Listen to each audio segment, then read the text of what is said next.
I'm Mike. And I'm Adam. And this is Stuff and Waffle. Two friends talking about stuff, and often as not, waffling with frequent reference to Bond cars. I have returned again. Hello. Hello, you're right. You're back. I am, yes. Bit dishevelled this time. Yeah, a bit worse for wear, yeah, from what I've heard, yes. Yes, lots and lots of driving in a very compact, one day. I think it was about 15, 16 hours of driving. That was nice. Yeah, that's a lot. Yeah. Too much. Definitely too much. Yeah, it's a long way down there. Well, it is. And then if I were driving straight home, it wouldn't be too bad. But I had quite the detour having to go up to bloody Colchester to deposit Ben. Yeah, that's nowhere near where we live. No, it's not on the way. No, it really isn't. In no way is that on the way. No, so I think that during the actual driving element of the day, we set off at, oh my God, I think the alarms went off. What would it have been? About 3 o'clock our time, UK time, that is. Yeah. And then that's early. There's too early. Yeah. And then there was obviously set off, go to the tunnel, stop for half an hour or so there, drive, drop Ben off, stop for half an hour or so, then drive. Yeah, that's a lot, isn't it? And that was it. So I was coffee and energy drinks all the way. Buzzing, I bet. Yeah, not a very pleasant state. No. I don't normally do energy drinks these days. I'm too old for that shit. Yes. But I chugged them hard on that particular journey. Oh dear. Yeah, it was messy. There was one quick fuel stop where I bought some cans of Monster, and I'm like, oh dear, this is serious now. Oh no, that's yeah. Damn the side effects. Yeah. But I tell you what though, it was entirely worth it. What a glorious trip. You had a good one. Yeah. I mean, there were some sites. I put some of them up on the internet. I haven't done all of them. There's quite a lot to go through. You found our pool car. I did. You did. I tell you what, it was the I think the name of the group. Hang on, I might be able to tell you. Bear with me. There are going to be some background noises. I want to get the car club name correct, and it's listed in the magazine. Okay.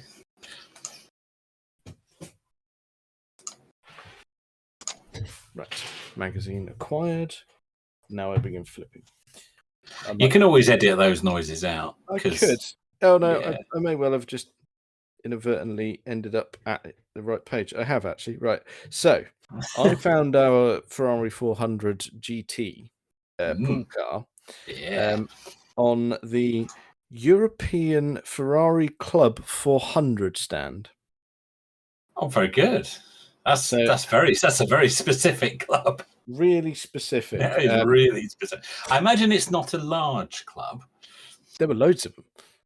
Were there? Yeah. Okay. But I didn't. Our perfect example was the last car in the line. I was going through them all, and none of them were doing what we needed them to do. And then went, oh, here it is. This is the one. Yes.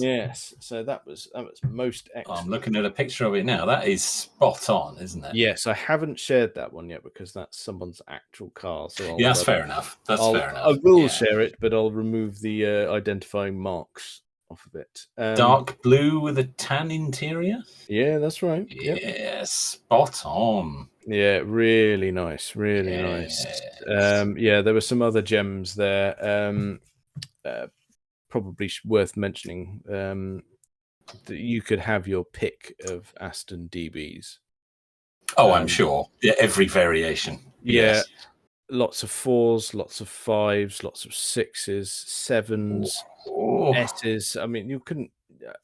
It was just ridiculous. Both S's, the proper one and the new one. Yeah.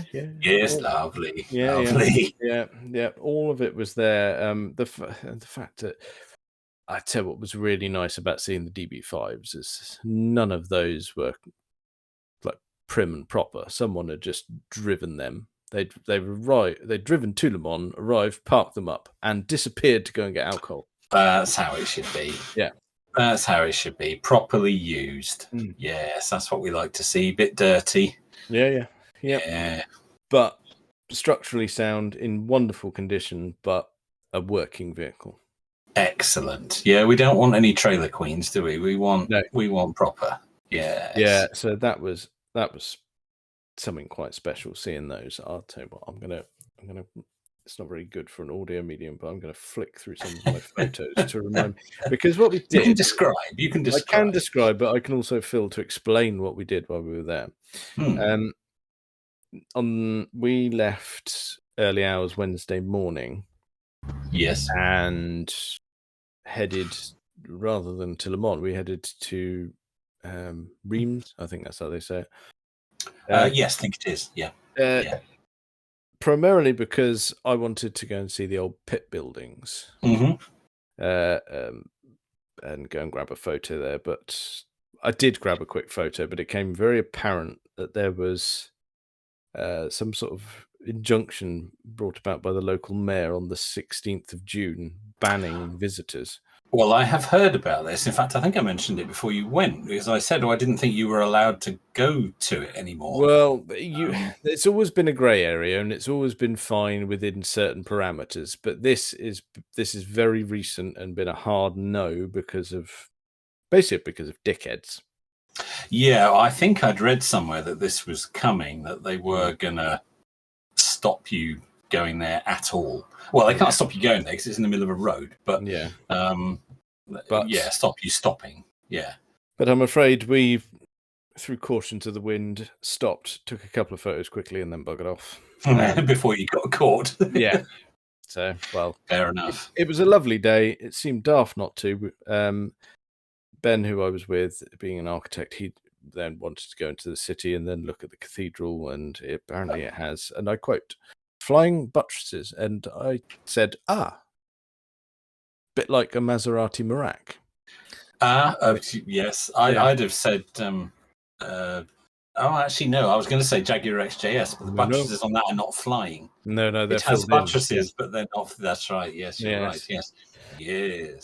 Yes, but I did hear somewhere they were possibly going to be during the design phase. Well, originally it was going to be mid-engined. That's why the buttresses exist at all. Yes, that's exactly it. But then they decided to make it front engine, but they didn't change the aesthetic design. Yes. No, and what an award-winning car we got as a result. They decided to have a bigger boot instead, which of course is perfect. But yes, indeed, like a Maserati Merak, that does indeed have flying buttresses. So I tried to bring it back to cars. Did he get that? Did he appreciate that? He did appreciate that. He liked the fact that I was trying to make the architecture bit interesting. Trying to bring it all together. I was trying to make it interesting to me, anyway. Yeah, obviously, yes. Indeed. Yeah. The 1970s Italian car design is far more interesting. Exactly that. But yeah, we went and had a look around a cathedral, and that was lovely. After that, we had something much more lovely. We went on a champagne tour at Veuve Clicquot.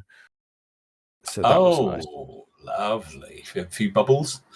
Yeah, I had quite a few because Ben kindly offered to drive, so I had more. Oh, you should have known what was going to happen there. Yes. Very good. Fill me up with champagne and nibbles and pop me in a passenger seat, and I'm next to useless. Yeah, I should think. Yeah, and probably a bit gassy as well. No, actually, no more than usual. Oh. Well, how bad could that be? No, fairly safe. So from there, that was our final bit of the detour. So we headed to Le Mans then, but being absolute genius that we are, we headed straight for Le Mans. But the route takes you sort of around the outskirts of Paris. None of us had read any news and went, it's a trifle busy here, isn't it? Wonder why this is. And then opened BBC and went, dickheads. Yes, the French are doing things they like. They love a riot. Yeah, so that had kicked off, and we got stuck in some of the residual traffic. So it's like, because I assumed you wouldn't be going anywhere near there, but obviously you did. Well, the thing is, it is if you've it is quite widespread. To be fair, they're burning stuff all over the place. Yeah, it was just annoying because it was we'd gone to Reims, and then the direct route across is around the outskirts of Paris. On an ordinary day, it should have been fine. But there we go, live and learn, don't we? Apparently. Well, we've certainly learnt now after sitting there getting very cross in traffic. But, not happy, boys. But you got to your destination safe and sound. Nobody's trying to set you up. No fires, no nothing. It was absolutely fine. Yep, we got to the destination, pitched up, a couple of bottles of wine, bosh. Job done. Yeah, we were both ready for a sit down, but we should have been absolutely knackered. But you know what it's like after a day of travelling, you can be a bit wired. You can, you'd be a bit buzzy there, especially if you're going somewhere new. Yeah, so, why not new, different? Yeah. So we've done all that. The following day, we took in the paddocks where all of the cars that are participating were being tinkered with, which was nice because you think, well, I think the number was about 800 cars participating in some way or another. Okay, so that was quite pleasant to have a wander around all of that lot. It was good. Obviously, we started by mentioning some of the owners' stuff in the car club sections. Yes, and I think the final figure was 8,500 cars in the owners area. Blimey. Yes. That's a lot, that. Yeah. And it was good. Yeah, I bet. Yeah. I mean, they had anything you could think of. I was going to say, I bet there's something for everybody in there. Yeah. You name it, you could go and find it. Yeah, I bet. Go on then. Give us your highlights. Highlights. Well, I think from the owners section, I had a struggle to have a conversation with a French gentleman who had where his English was about as good as my French. So our crossover was very limited. Did you spend an hour asking each other to wave to the beach in very loud voices? We certainly could have done. But no, he spied me boring the arse off Ben about the details on the car. Okay. And it was a 1972 911. Okay. And the reason I was being pervy and silly about it, because 1972 were the only ones who had the oil filler cap externally mounted. So it's behind what would be the... oh God, which way around is it? We drive on that side. So passenger door. Yeah. Well done. Yeah. Yes. And obviously the fuel filler is on the front wing on 911s. Yes, it is. Yes. So I was pointing this out, and he came over. We had a very disjointed conversation about him asking me, "Are you trying to point out the oil filler cap?" I went, "Yes, I am trying to do that." He said, "Did you know it's only on 1972 cars?" I went, "Yeah, that was what I was telling him." And then he started telling me lots of other things, and I was like, "I've got nothing. Yeah, I grant you these are words in some language, but I've got nothing." You had no idea what he was telling you. No. No, but the pervy little facts you've missed out on there. But you could have collected and put in the vault. I could have, but he seemed quite pleased that someone had spotted it. So a proper 911 nerd. Yeah, everyone was happy. Just weren't understanding one another, chattering away in your own language. Yes, but that was quite special. There were, as it turned out, there were quite a few of those. So I was just reasonably spoilt. But it's one of those events, isn't it, where you see something that's hyper rare that you wouldn't see anywhere else, and there's like 11 of them. Yeah. All in one place. Yeah. Yeah, definitely. And that's the thing. I'm just going, you don't see things. And there was the mattress stand was quite cool. Oh, I bet. A sea of Bagheeras. The Rancho as well. Oh, we love a Rancho, don't we? We do. Yes. And then someone had been very clever, and they'd put on an original Spas and the Aventine, however you want to say it, depending on which language you're using. Mm-hmm. And because Ben's like, well, why are these Renaults on? I went, I'm glad you asked. Yes. Now there's a story. Yeah. Let's just say the people carrier would not exist if it weren't for Matra. No, it would not. Indeed. So I went through. He got regaled with the story of that and probably regretted asking. I should think. Yeah. Well, that's his own fault. If you want the Spas origin story, it's going to take a while. Yeah. Another pervy French car that was a real highlight, because you really don't see him here, was the Venturi Atlantique. Oh, that's a proper rare groove. Oh yeah, loads of those. Of course. Yeah. There you are. Absolute filth. Yeah, wonderful, lovely little things. Oh, love to have a go. Yeah, but as you say, incredibly rare. Nice. Yeah, so there were some sort of, I mean, I don't want to say lower end highlights, but when you compare it to any DBs that were there, I mean, it was just the Astons were just filth. Oh yeah. Yeah, and they had everything and everything. You every era of DB, every Zagato variant of those. Oh really? Oh, very good. All the eras of Vantage. It's just, oh dear. Yeah. It's a problem, that, isn't it? Yeah, it's a real issue. Yeah, it would be. Yeah, you wouldn't know where to look, would you? No, I didn't. That was the problem. I was just everywhere you look, it's something gorgeous. I was sort of pinging between cars because you just see something out of your corner of your eye, then you realise, oh no, I just missed something. You have to go back. Yeah. And then it happens again. Yeah. It's, oh, look at that over there, and then you're gone in another direction. I was a problem. Yes.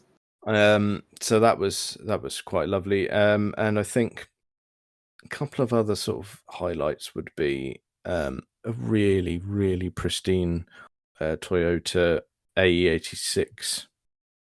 Oh, okay. Yeah. Absolutely tremendous. So yeah, that was nice. And something you never see over here anymore, a Renault Fuego Turbo. Oh, they have disappeared, haven't they? There was a time they were everywhere. We looked, didn't we, a little while ago? We had a look at some for sale, and we couldn't actually find one in the UK at all. No. We found a couple in France, but it's not rich pickings. No, it's not, and yeah, that was something quite special. Yeah, like you say, it's just the nostalgia for that is strong because they were just everywhere. It's not a car that has survived well.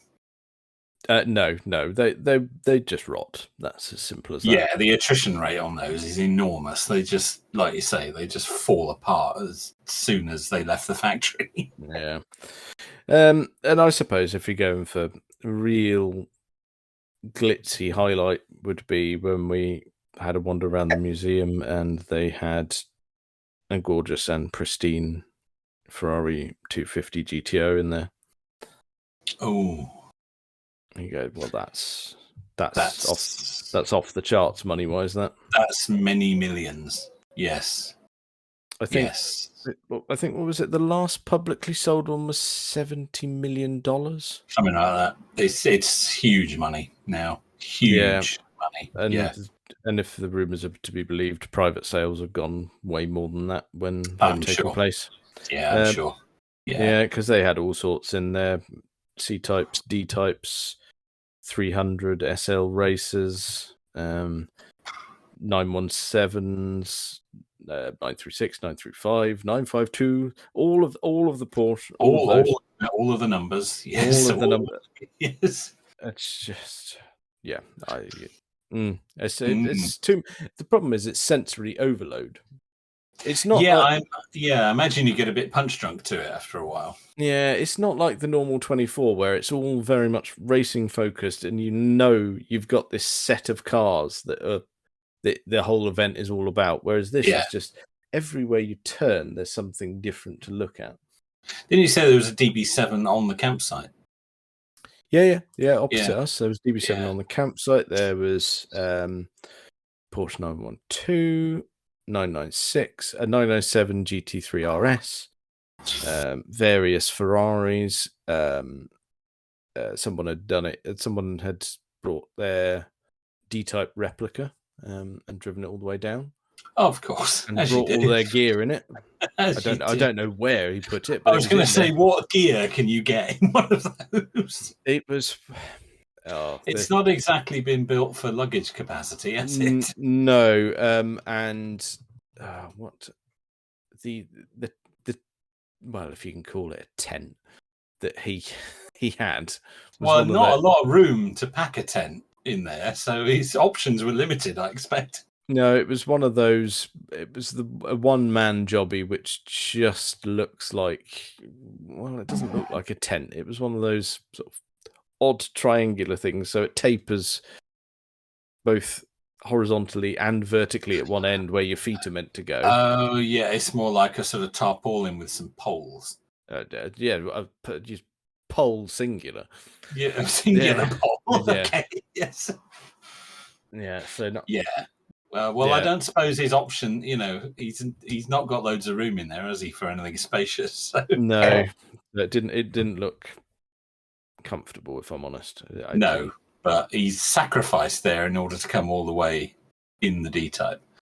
Yes, which must be commended. So no, I'm not prioritizing the sleeping arrangements. I'm prioritizing the car. Yeah. I will make do. What was the other one? There was Opel Monza. That was nice. Oh, see again, another car that was everywhere at one point. Yeah. This was a proper UK one as well. This one. Oh, a UK one. Very good. Yeah, that was on the site. Oh, a couple of pitches up from us was XJ Series 1. Oh, what a camping vehicle! Oh, what a thing! It's practical. You'll get a proper tent in that. Yeah, absolutely. Proper You'll get all your gear in that. No bother. The boot is huge. There was one guy. He turned up on his own, and he came over to us and said, "Any chance you could help me put this tent up?"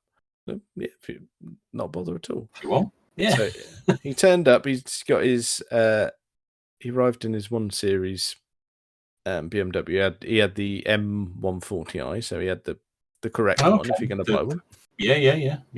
Very good. And we looked and went, "Your tent is massive, and your car is full." What had happened is he'd drawn the short straw. He was there with 3 of his friends, none of whom had a car between them, but wanted all their stuff taking. So he was, kind enough, stupid enough to take all of their things, drive solo from Wales, with all of their stuff, do the tunnel, do everything on his own. Yeah. What was really funny is that obviously he'd been blasting down the same auto routes that we had. Yes. And toll booths left, right, and centre, and they're designed for left-hand drive vehicles. Yeah, very much so. Yes. So it's very important to have a passenger on the auto routes in front. It's a bit tricky without you getting out and walking around. Yeah. Yeah. If you're on your own. He couldn't even lean over because he had an enormous cool box on the passenger seat plugged into these so he actually is getting out and walking around. Yes. Okay.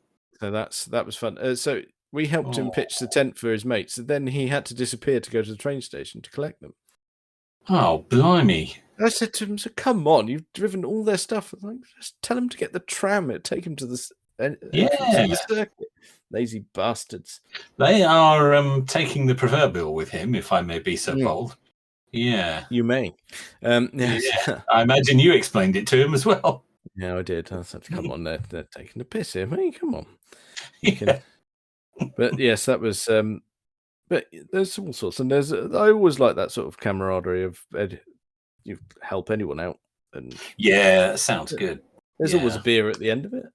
Yeah, I'm sure. No one will leave you empty-handed after a job like that. Yeah. No, not at all. No. So once we'd done all that stuff, Saturday and Sunday was just essentially watching the racing. That was we parked our ass and watched the cars go round in all their various. There were 6 main grids for the classic. So when 4 p.m. strikes on the Saturday, the 6 grids alternate throughout the 24 hours. So they go. So you got the 6 grids, and they all go 3 times during the 24 hours. Okay. And that comprises. There's obviously a little gap between sessions as they switch over or clear things up when one of them's inevitably been a classic car and piss fluid everywhere, and as they do. Yeah. Grease the track for everyone else. Yeah, really helpful that. So that happens. But that was when we consumed a lot of wine. Yeah, I should think. Yeah. I tell you what, though, we saved the best to last. On Sunday night, we'd got all organised, packed up the non-essentials, ready for the departure. Mm-hmm.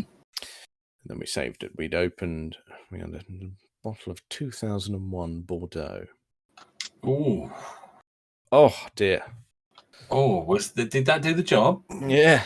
Yeah. Yeah, we were delighted with ourselves. Yes, I should do very pleased with life at that point. Yes. Yes, and then the enormous journey began, and here we are. But yeah, I couldn't recommend it enough to anyone. Yeah, I think we're going to have to make that happen, aren't we? Well, the next one is 2025 because they're back to alternating years now. We can build up to that, I think. Yeah, I think you'd rather enjoy that.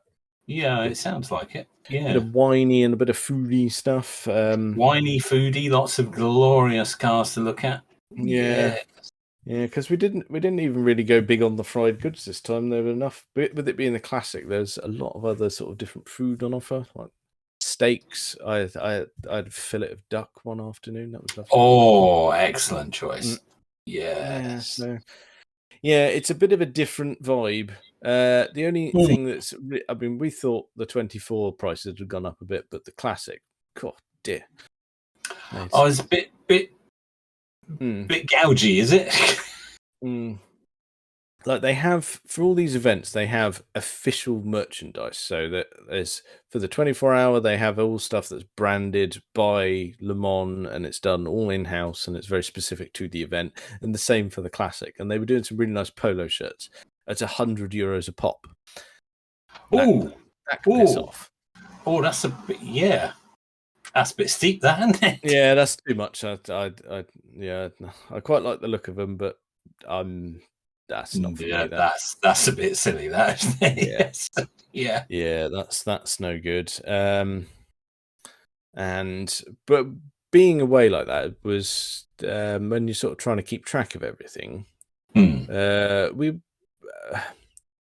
obviously, as I explained about the whole Paris story, it had been a bit rubbish when it came to news because I was like, you're away. We don't really give a toss. I've not really been looking. You didn't even know half of France was on fire. I didn't know that was happening. And then scrolling through Twitter and going, fucking this working. Only to check BBC a little later that day going, oh, for fuck's sake. Well, see, because that's a good way of keeping up to date with people who are there. Yes. And what people are doing and what they've seen and where you should be going if you've not done it yet. And it's like, oh, my goodness. Yeah, so that all came about, didn't it? It did. I know we're digressing, but it's...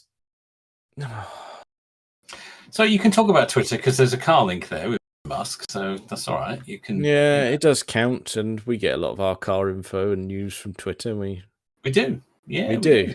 Yeah. But perhaps a bit less at the moment because you've got to be sparing with your scrolling. You do have to be careful what you dip into. Yeah. Yeah. There's a I'll be limit. honest. I have this morning grabbed a bit of this Threads malarkey to see if that's any good. Yeah, I haven't because I don't really care enough about social media generally to be bothered. But yeah, a lot of people are getting on there. It feels like a bit of a mass exodus because I know a little while back when we all went on to Mastodon and gave that a try, and that was fine. And I still go on there and use it. And I find it quite a nice little community, but it's noticeably little. Yeah, it won't get the reach. No, but this Threads one today of just going, oh, that's happened. It has happened. I mean, they've been threatening it for a while. But it feels full because I'm scrolling it and going, this feels like all the people I usually look at. And I think a lot of people have gone across to it. Yeah. So I've grabbed our one as well. Oh, have you? Oh, very good. Oh, well done. Oh, very good. I never even occurred to me.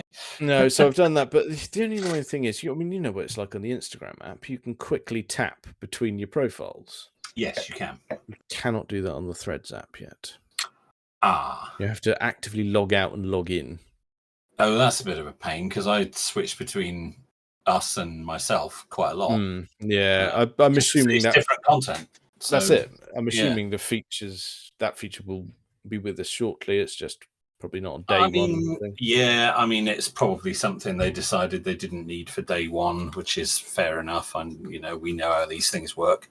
They can only do so much, and at some point, you've got to say, "Oh, just launch it, and we'll figure it out as we go." Otherwise, you'd never get there. So that's fair enough. But it's interesting to watch it though, because this morning you saw the news and they went, 10 million people have done it now, and now this evening going 30 million people have done it now. Yeah, I'm surprised because there's been a lot of. I mean, we're getting right off topic here, but there is a mistrust of what Facebook, Meta, whatever they're going to call themselves, are doing with your data. But I guess at the end of the day, people are so narked off with what Mr. Musk is doing with Twitter that perhaps they don't care. Perhaps they've decided old Zuckerberg is, whatever.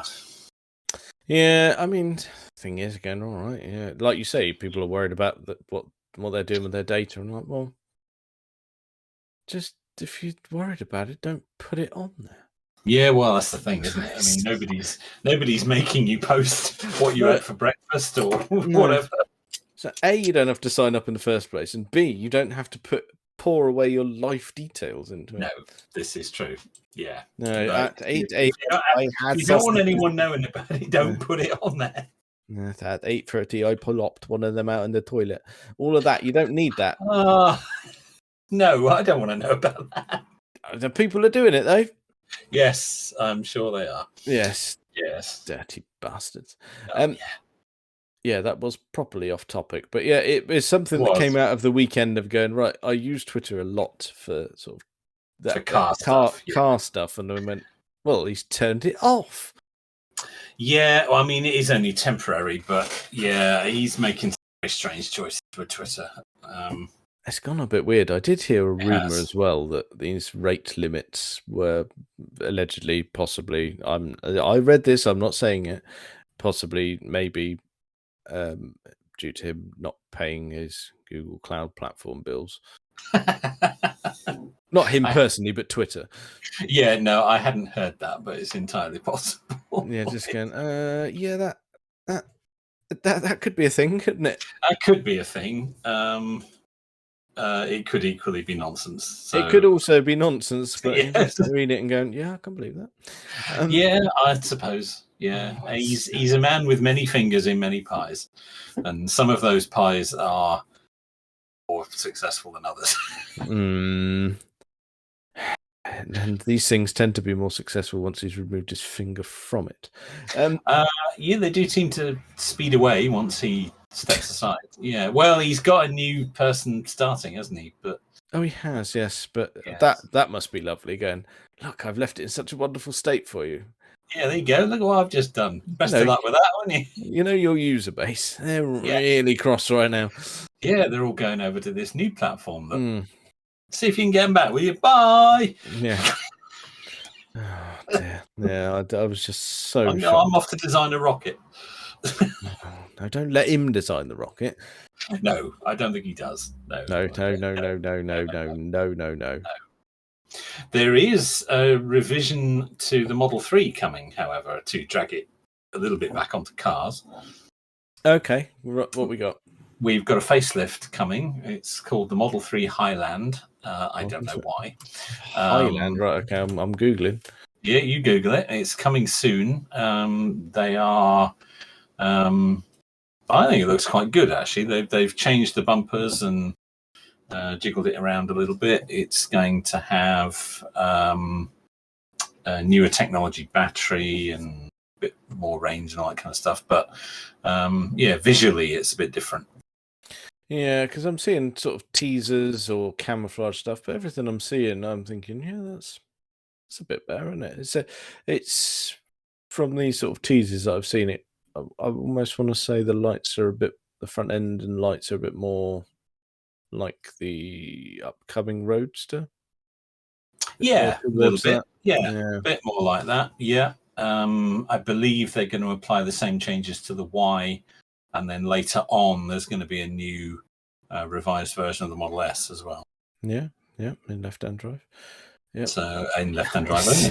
Wherever you are, left-hand drive only. Yes. Still stupid. But I can report. Get yourself ready. Having continuing to monitor the owners group. Go on. I will.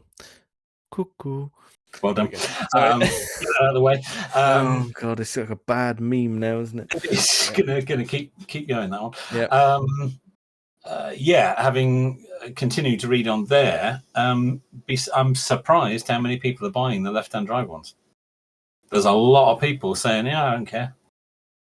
I want the performance. I want to be able to go to 0 to 60 in less than a second." That's great. I mean, because that's really handy in a Tesco's car park. That's perfect, spot on. You get your shopping home before you've even finished, and there is quite a lot who have gone for left-hand drive. They just say, "Yeah, I don't care. I'm going to have one anyway." So I don't think it's actually damaged the sales as much as you might think. I think a lot of people have gone for it.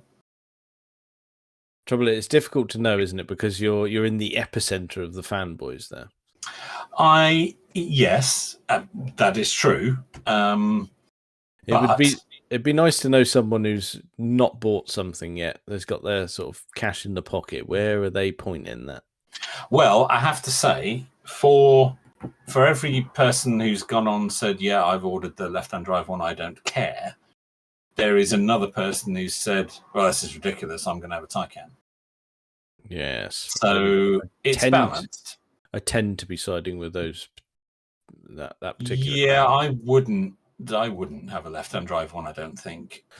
Especially not living around here. It'd be a pain in the arse around here. Really I guess it depends. I mean, some people do a lot of driving in Europe, in which case it's actually possibly an advantage.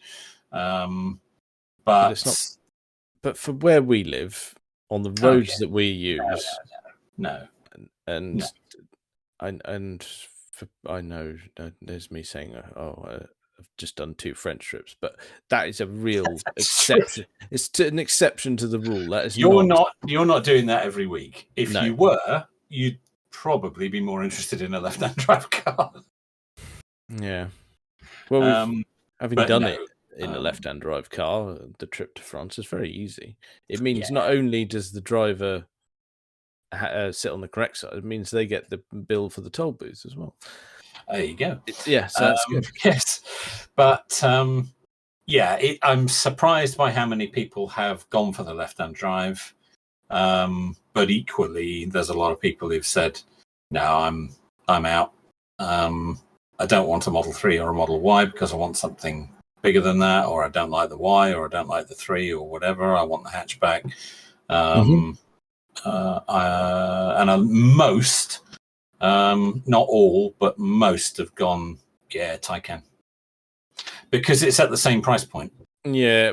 So if you're looking to spend that kind of money, it's a kind of natural progression, isn't it? And of course, you can get the estate version. So if you want the hatch and the more practical form factor, you can have the Sport Turismo or the Cross Turismo. So, and it's about the same price. Yes, the range isn't quite as good, but other than that,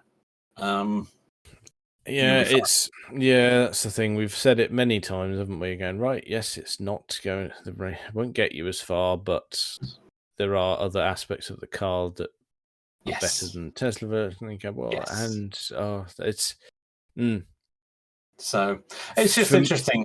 Just interested how many people have said, "Yeah, I don't care. I'll have the left-hand drive one." They might change their minds in 6 months' time, of course, when they are fed up with it, or prices have crashed because Tesla have decided, "Oh no, we're going to do a right-hand drive one again." Oh yeah, if they do that, that's the risk. That's the worry.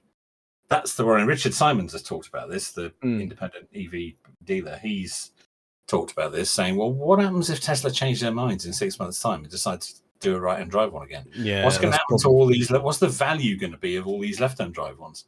Because they're different. It's not like buying a car in Europe and importing it. It's different. It's a UK car. It just happens to be left-hand drive. Who's going to want one then? It's weird, isn't it? And it's like you said as well. It's like, well, you got to insure it as well. That's a weird one. Yeah. Yes, that's proving tricky as well. It's proving tricky for two reasons, really. One, it's left-hand drive, and nobody knows quite where they've come from. But also the performance of it. It is so fast and so powerful. 0 to 60 in less than a second. That's. I mean, how do you? What? I mean, it's the damage you could do with that in a very short amount of time. Oh yeah. You could. Yeah, you could annihilate things. That's not good. That is an immense amount of performance that anyone who happens to have enough money can have. And as we've said many times about many cars, your ability to drive does not improve with your bank balance. No. Just because you've got the money doesn't mean you can handle that kind of performance.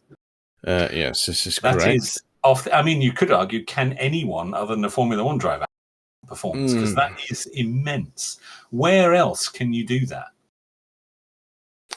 What other car can do that?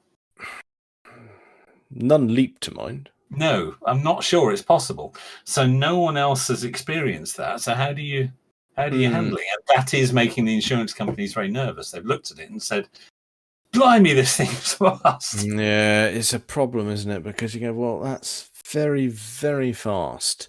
And you go, yes. If for example, Porsche release something like that, you go, okay, fine. But when Tesla do it, you go, right, I know they've been throwing cars around Nürburgrings, but they've been very prepped vehicles. Yeah, they've not been exactly, but both on Porsche and Tesla's side, they've not been exactly bog standard factory cars that you can go and buy. No, they haven't. But if you're taking the road equivalent and going, right, here, have all this performance, do you want to set off at top speed and top acceleration in the Porsche or the Tesla? Bearing in mind the engineering know-how of both in terms of... I know what you're saying. At some point, you're going to have to turn the steering wheel or press the brakes. And I mean, admittedly, the Tesla is extremely strong if you hit something. What you hit will be obliterated. Oh, it will. Yes, you'll probably be all right. Yeah, it's what you hit, and it's not so much the 0 to 60 time that concerns me. And I don't want to go all, old man about this, but it's not the 0 to 60 time that concerns me. It's the 0 to 15 or 0 to 30. It's what are you doing in the town? Because if you're looking to cross the road, by the time it takes you to blink, that thing is on you. It's under. Yes. You're looking at the battery pack. You're able to read the serial number on the label because you're underneath it. That's it. You've got some old dear in a little shopping cart wedged right up in your motor there. Yes, indeed. Yeah. And that's just going to cause a mess. It is. You're going to need some kind of pressure washer on that. Yeah. Extract the granny. But it's not so much the 0 to 60, it's the 0 to 15. Because that's like, in the blink of an eye, literally. Yeah. It's a worry. And I'm surprised we haven't heard any noise about people wanting there being some sort of acceleration limit being brought in. There's all this talk about EVs, and a lot of it's nonsense, admittedly, but I'm surprised nobody's jumped on the performance bandwagon and said, we should have some kind of acceleration limit on these cars because that's just dangerous. Yeah, I think it will happen. Yeah, maybe nobody's thought of it yet, and I certainly don't want to be the one to be running that campaign. But I'm surprised it's not come up more often and I know there aren't many cars that can do that, but all EVs are faster than their petrol equivalents. That's just kind of the way it is. It's inherent in the technology. That's the thing of going, more and more people are buying these things and go, they're all pretty nippy. And then they're making a transition from internal combustion to EV and going, they're just not used to this, are they? No, absolutely. And they are, particularly Tesla, but others as well, they are high performance cars.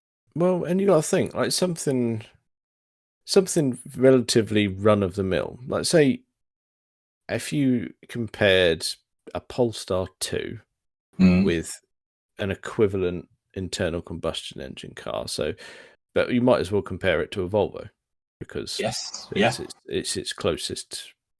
It's its closest brethren. Yes, exactly. So you take an equivalent Volvo, sort of size-wise, probably this V60, something like that. That's probably a reasonable size comparison. Yeah.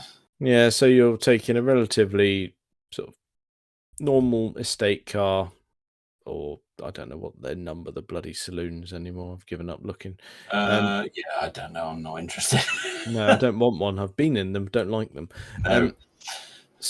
And they're going to be 0 to 60 times sort of. They're going to be 10 seconds there or thereabouts. Yeah, they are. Yeah. But you're going to go and buy a Polestar 2, and that's not trying to be a high performance vehicle, but that's going to be 6 seconds. 6.2. I've just looked it up on the latest long range version of the Polestar 2. 6.2 seconds to 62. But I've shaved off a bit of time there for something that is directed at the same person in the market. Well, it wasn't long ago that kind of 0 to 60 time was the purview of Aston Martins and Ferraris and things like that. And now you're getting it in a fairly chunky family hatch. Yeah, people will not be used to it. I mean, we got the extreme of the Model S Plaid and all that. That is an extreme, but this is something that people are buying in great numbers. Oh, absolutely. Yeah, I mean that's I'm just looking up, seeing if I can see the price of the latest Polestar 2.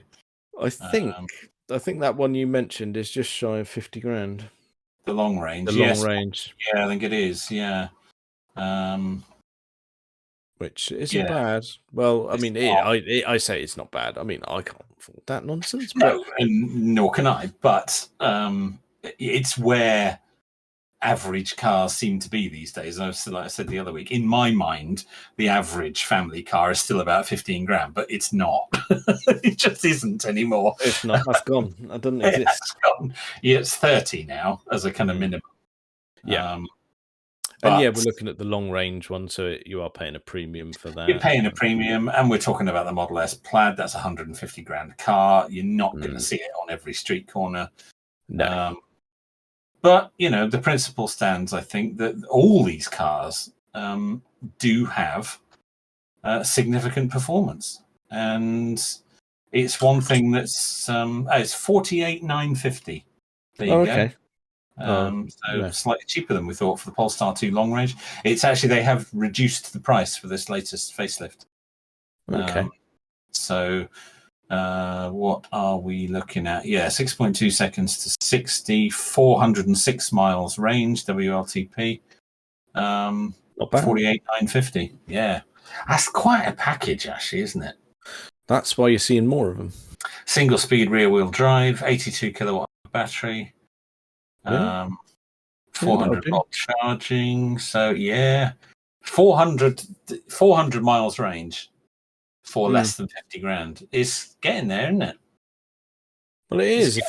If I take my example of my travels from last week, I could have quite happily driven from here to Ben's, as I did, without needing to charge. Without stopping, yeah. And that's one side of the country to the other. Yeah. It becomes very usable, doesn't it, at that point? You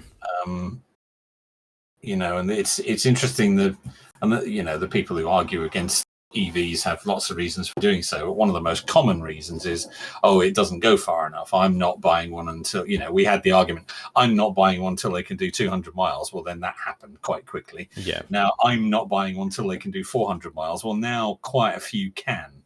And it's, now I'm not buying one unless it can do 600 miles. It's, you know, just like, well, are you doing 600 miles a day, are you? What? Without stopping. Yes. That's not safe. No. It really isn't. No. You shouldn't be doing that in any car. It's not bright. You really shouldn't. But like you say, you compare it to a real journey that you have just done, and it could do that with ease. That's it. And I could have used it the following day, charged it overnight. Charged it overnight when you're asleep, no inconvenience at all. No, driven it to, like I said, we drove down to Ream. Loads of opportunities to charge there while we're having a big long lunch. There's a big Tesla supercharger down at Ream, so yeah, you're there if nowhere else. Now and then non-Teslas on the supercharger network. Yeah, and then off you go again to Le Mans. Yeah. On yet just one more, wouldn't even need to charge en route. It really wouldn't have been an inconvenience, would it? You could have done that with ease. They wouldn't have actually noticed the difference. There wouldn't have been an additional stop, I don't think. No, it would have been exactly the same journey, except it would have been considerably cheaper. Yeah, it wasn't too bad, actually. We had obviously filled up before we left, one fill up when we left Le Mans, and that was it. Yeah. Not too shabby. Mind you, that was a boring modern car, so that's fine. Well, yeah. It was fine. Yeah, okay. It's getting there. The tech is getting there. It is. How have we ended up there? I can't remember. Well, I was trying to drag it back to cars. I got Elon on Twitter. Yeah. Oh, yeah. I was a bit peeved at that. So that's right. The Model 3 Highland coming soon. Okay. Model 3. I think it's an improvement. Yeah, it does look better. Yeah. Really, I like it. They're going to do the Y with it as well. So I couldn't give a shit. You know, I'm just saying for completeness. You know, don't want to exclude anybody. I suppose. But I'm sorry, I want no part of that. I know. Hang on. I'm just. I've been lured down a rabbit hole there because I'm just sort of. We got on to then the Polestar and we just going. Oh, I would. I know you would. I think I might. To be honest, it's really grown on me. I didn't like it at all when it appeared. This facelift is nice with the shrouded in front. Yeah, that's a bit different, isn't it? I quite like that. Yeah. I like the fact that it's a hatchback. It's really grown on me, the Polestar. As you know, I was not a fan when it first appeared. No, you were not. No, but I've really warmed to it. I really have. And this later, they're improving the tech on it as well. They've lowered the price. I'm just looking here and going, right, I've speared off a little bit, but there's one on a 22 plate. But that's already down to 32 grand. Yeah, there you go. For not many, it's done 9,000 miles. Wow, so it's a new car. It does look very new. And you go, that's. It's quite a compelling package, that, isn't it? It is. It's roomy. It's a big old boot. Yeah. You got your additional little frunk bit, which mostly seems to be charging cables, but still. Well, they've got to go somewhere. Yeah. Yeah, I think that's pretty good. No. Yeah, there's a lot to like about that. Hmm. It's the design of it, the aesthetic of it, has really grown on me. Yeah, I do like it. I don't mind it now. Well, that could be a problem, couldn't it? But would I have one over a Model 3? I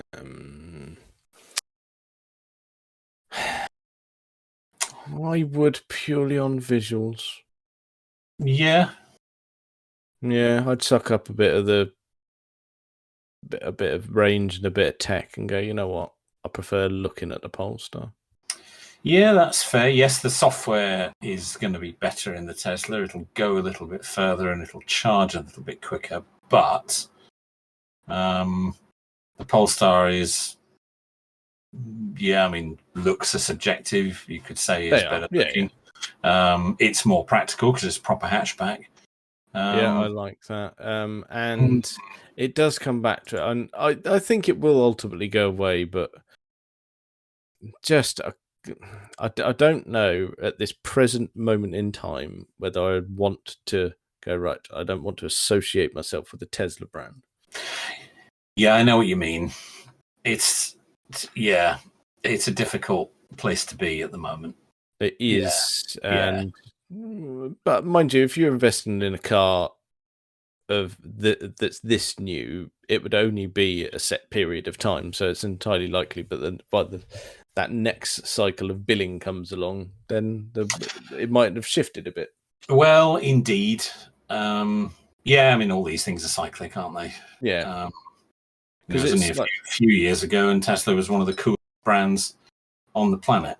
I would have actively considered it. Well, I was.